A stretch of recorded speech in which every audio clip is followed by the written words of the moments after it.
Washout shampoo, effective nga ba sa kuto ng pusa? Kung nagbabalak ka gamitin ito para sa iyong alagang pusa, then etong video ay para sa'yo.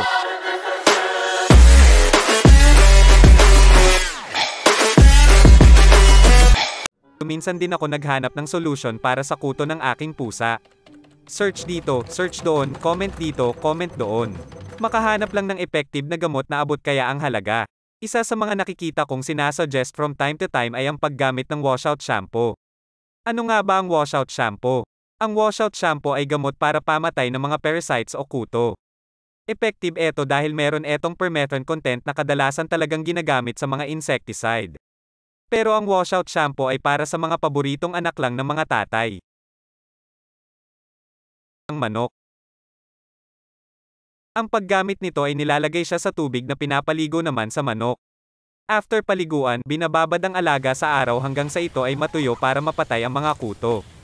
Dahil kung ipapaligo mo lang din at huhugasan agad, useless ang gamot. Now, dito na nagkakatalo sa paggamit nito sa manok versus sa pusa. This is not a problem para sa mga manok dahil kapag niliguan mo sila hindi naman nila didilaan ang kanilang katawan. For cats, however, expect mo na kapag ginamitan mo sila nito, didilaan nila ang kanilang katawan para matuyo. Tendency, nakaka-ingest tuloy sila ngayon ng chemical na pampatay ng insekto kaya naman nalalason sila. And unfortunately, marami ng pusa ang nabiktima ng chemical na to dahil nga sa mga nagsasuggest nito lalo na at abot kaya ito at madali pang mabili sa mga tindahan.